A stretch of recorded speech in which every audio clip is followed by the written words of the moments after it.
Hello friends, आज के video में हम मोटर स्टार्टर को सिंगल पुश बटन के जरिए स्टार्ट स्टॉप किस तरह किया जाता है सीखने वाले हैं।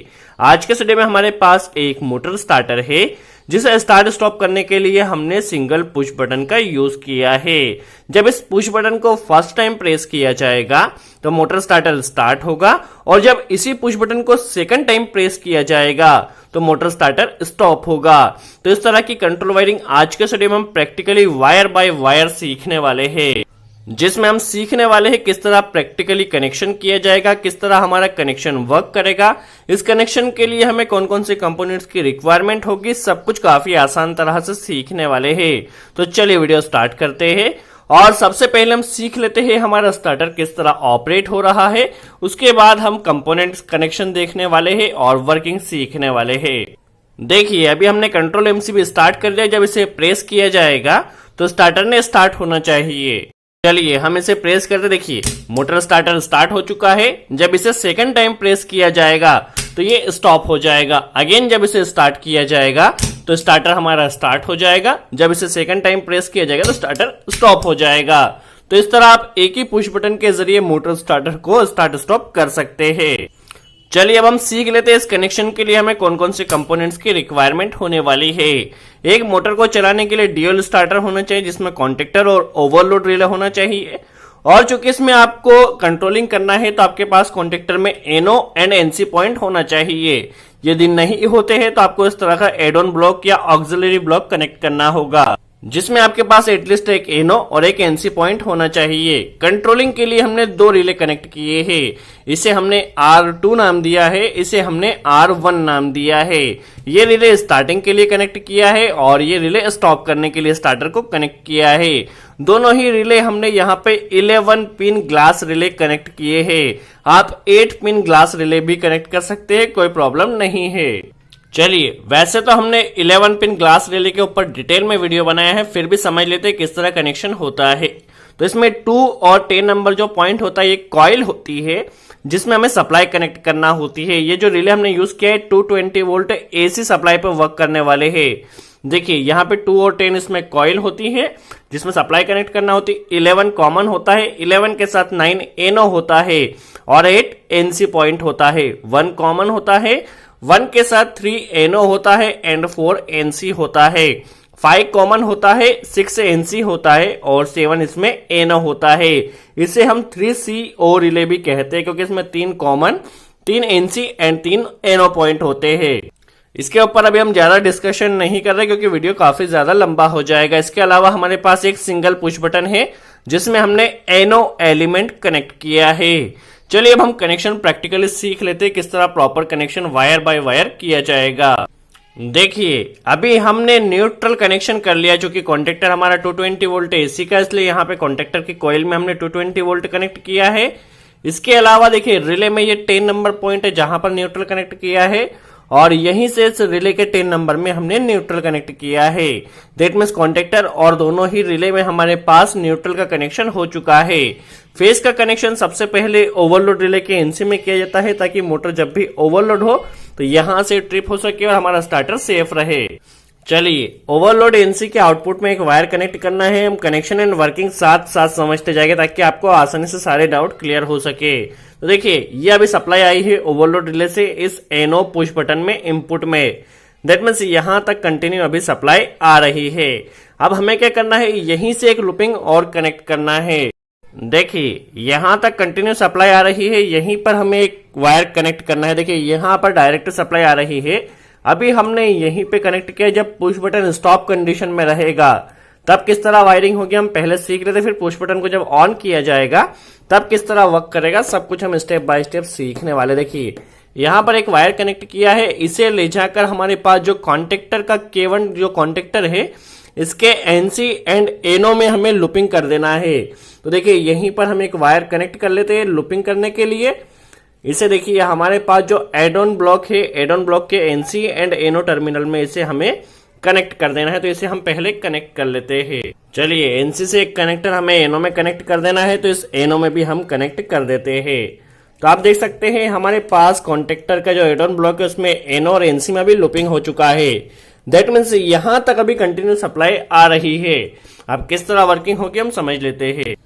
अब हमें एनओ के आउटपुट एनसी के आउटपुट से क्योंकि जब कॉन्टेक्टर स्टॉप कंडीशन में रहेगा तो ये सप्लाई कंटिन्यू एनसी से निकलती रहेगी, तो एनसी के आउटपुट में हमें एक वायर कनेक्ट करना है और इस वायर को ले जाकर हमें जो हमारा R1 रिले है, ये R1 रिले के कॉमन पॉइंट में 1 नंबर पॉइंट में इसे कनेक्ट कर देना है। तो 1 नंबर पॉइंट में इसे हम कनेक्ट कर देते, ये कॉमन में अभी सप्लाई आई है। तो देखिए यहां तक कंटिन्यू अभी सप्लाई आ रही है क्योंकि इसका एनसी जब स्टॉप रहेगा तो यहां से भी कंटिन्यू सप्लाई आएगी और रिले के कॉमन पॉइंट 1 नंबर तक कंटिन्यू सप्लाई आ रही है। अब हमें यूज करना है रिले का एनओ पॉइंट। जब रिले ऑपरेट होगा तो कॉमन सप्लाई एनओ से निकलेगी 3 नंबर पॉइंट से।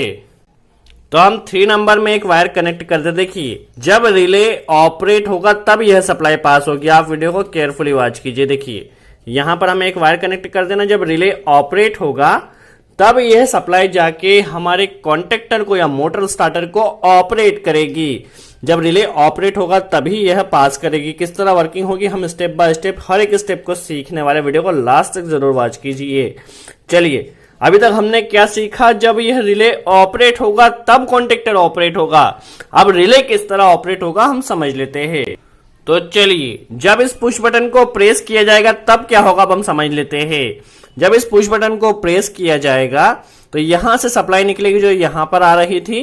देखिए यहां से सप्लाई निकलेगी और यह जाएगी R2 रिले के एनसी पॉइंट में। देखिए जब ये रिले ऑपरेट होगा तो स्टार्टर ने स्टॉप होना चाहिए, तो इसके लिए हमने क्या किया है, जो R2 रिले है इसका कॉमन यूज किया है और इससे हमें एनसी यूज करना है। तो देखिए 11 नंबर पॉइंट जो कॉमन है 11 नंबर में हमें इसे कनेक्ट कर देना है और इसका जो एनसी है वो 8 नंबर है। तो 8 नंबर में एक वायर कनेक्ट करना है। तो 8 नंबर पॉइंट में एक हमने यहाँ पे वायर कनेक्टर कनेक्ट किया है और इससे ले जाकर हमें R1 को ऑपरेट कर देना है।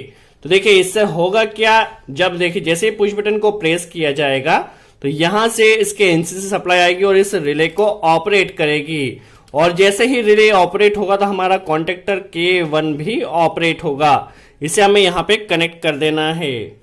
देखिए अभी तक क्या हुआ है, जैसे ही पुश बटन को प्रेस किया जाएगा यह रिले ऑपरेट होगा और जब यह रिले ऑपरेट होगा तो इसके एनओ से कॉन्टेक्टर ऑपरेट होगा जो कि मैनुअली ऑपरेट होगा। अभी हमें इसमें होल्डिंग भी कनेक्ट करना है और स्टार्टर को स्टॉप भी करना है। तो उसके लिए आगे कनेक्शन किस तरह होगा हम समझ लेते हैं। तो स्टॉप करने के लिए हमें इसी पुश बटन में आउटपुट में एक वायर और कनेक्ट करना है। तो आउटपुट में एक वायर हम और कनेक्ट कर लेते हैं। देखिए जैसे ही इस पुश बटन को प्रेस किया जाएगा तो दोनों वायर सप्लाई जाएगी। एक सप्लाई हमारी R1 को ऑपरेट कर रही है R2 के एनसी से जाकर। ओके अब हमें क्या करना है, इसे ले जाकर हमारे पास जो R2 की कॉइल है इसे ऑपरेट कर देना। तो देखिए R2 की कॉइल यहां पर इसे ऑपरेट कर देना है। देखिए इसकी वर्किंग किस तरह होगी, जैसे ही पुश बटन को प्रेस किया जाएगा तो पुश बटन को प्रेस करते ही देखिए सबसे पहले तो इसके एनसी से सप्लाई जाके इस रिले को ऑपरेट करेगी और साथ ही साथ हमारा ये R2 रिले भी ऑपरेट होगा। जब R2 रिले ऑपरेट होगा तो इसका एनसी एनओ बन जाएगा। एनसी एनओ बन जाएगा तो सप्लाई यहां से कट हो जाएगी। कट होने से R1 रिले में जो सप्लाई आ रही है यह भी कट हो जाएगी और जब R1 की सप्लाई कट हो जाएगी तो यहां से हमारा कॉन्टेक्टर भी स्टॉप हो जाएगा। तो कॉन्टेक्टर को परमानेंटली ऑपरेट करने के लिए इसमें हमें होल्डिंग कनेक्ट करना होगी। तो होल्डिंग के लिए देखिए हमारे पास ये कॉन्टेक्टर का जो एनो टर्मिनल है जो अभी बचा हुआ है, इस एनो में हमें एक वायर कनेक्ट कर लेना है। देखिए जब हमारा कॉन्टेक्टर ऑपरेट होगा तब ये सप्लाई पास होगी। ओके जब स्टार्टर हमारा ऑपरेट होगा तब ये सप्लाई पास होगी। हम होल्डिंग के लिए कर रहे हैं और इसे ले जाकर R1 के 11 या कॉमन में हमें से कनेक्ट कर देना है। जब हमारा कॉन्टेक्टर और स्टार्टर ऑपरेट होगा तब ये सप्लाई पास होगी और ये R1 के यहां पर कॉमन पॉइंट 11 नंबर पॉइंट में आएगी और इसके एनसी में 8 नंबर में हमें एक वायर कनेक्ट कर लेना है जिससे ले जाकर हमें कॉन्टेक्टर में होल्डिंग कनेक्ट कर देना है। इसे ले जाकर हमें कॉन्टेक्टर की कॉइल में कनेक्ट कर देना है। तो यहां पर हमारा कनेक्शन कंप्लीट होता है। अब हम समझ लेते हैं किस तरह हमारा कनेक्शन वर्क करेगा, किस तरह स्टार्ट होगा, किस तरह स्टॉप होगा। तो कनेक्शन हमारा कंप्लीट हो चुका है। यदि आपको इस कनेक्शन की ड्राइंग चाहिए तो ड्राइंग के ऊपर भी हम जल्द से जल्द वीडियो बना देंगे, आप ड्राइंग भी वॉच कर सकते हैं। चलिए किस तरह ये कनेक्शन वर्क करेगा, किस तरह स्टार्ट स्टॉप होगा, हम समझ लेते हैं। देखिए नॉर्मली जब पुश बटन स्टॉप कंडीशन में रहेगा तब यहां से सप्लाई देखिए डायरेक्ट सप्लाई आएगी इस रिले के कॉमन पॉइंट में। जैसे ही ये रिले ऑपरेट होगा तब कॉन्टेक्टर ने स्टार्ट होना चाहिए। तो रिले को ऑपरेट करने के लिए पुश बटन से हमने एक सप्लाई लिया है, इसे R2 के एनसी से इस रिले को ऑपरेट किया है। जब R2 स्टॉप रहेगा तो यहां से देखिए ये रिले हमारा ऑपरेट होगा और जैसे ही R1 रिले ऑपरेट होगा तो कॉन्टेक्टर भी ऑपरेट होगा। तो देखिए हमारा कॉन्टेक्टर मैनुअली ऑपरेट हो चुका है। अब हमें इसमें स्टॉप किस तरह किया जाएगा, स्टॉप समझ लेते हैं। तो स्टॉपिंग के लिए यहीं से हमने पुश बटन को जब प्रेस किया जाएगा तो यहीं से कॉइल भी ऑपरेट होगी। तो जस्ट ये हमारे इस रिले को एक बार ऑपरेट कर देगी, साथ ही कॉइल को ऑपरेट होने से एनसी एनो बन जाएगा, जिससे क्या होगा ये सप्लाई कट हो जाएगी। ये सप्लाई कट होने से R1 की सप्लाई कट हो जाएगी, R1 की सप्लाई कट होने से कॉन्टेक्टर की सप्लाई कट हो जाएगी और कॉन्टेक्टर स्टॉप होना चाहिए। अब कॉन्टेक्टर को परमानेंटली ऑपरेट करने के लिए इसमें हमें होल्डिंग कनेक्ट करना है। तो होल्डिंग के लिए किस तरह कनेक्ट की जाएगी, तो होल्डिंग के लिए देखिए हमने यहाँ पे एनो वायर यूज किया है। एनो को लिया है इस रिले के हमने कॉमन में कनेक्ट किया है और कॉमन से यहां पर देखिए इसके एनसी से एक वायर कनेक्ट किया 8 नंबर पॉइंट से और इसे ले जाकर कॉन्टेक्टर की कॉइल में कनेक्ट कर दिया है। तो देखिए हमारा R1 रिले स्टॉप हो चुका था। जब R1 रिले स्टॉप हो चुका है तो इसके एनसी से सप्लाई निकलेगी और एक कॉन्टेक्टर में कंटिन्यू होल्डिंग सप्लाई से मिलती रहेगी। तो जस्ट एक बार जब हम पुश बटन प्रेस करेंगे तो हमारा कॉन्टेक्टर परमानेंटली ऑपरेट हो जाएगा। R1 एंड R2 साथ साथ ऑपरेट होगे, स्टार्ट एंड स्टॉप होगे।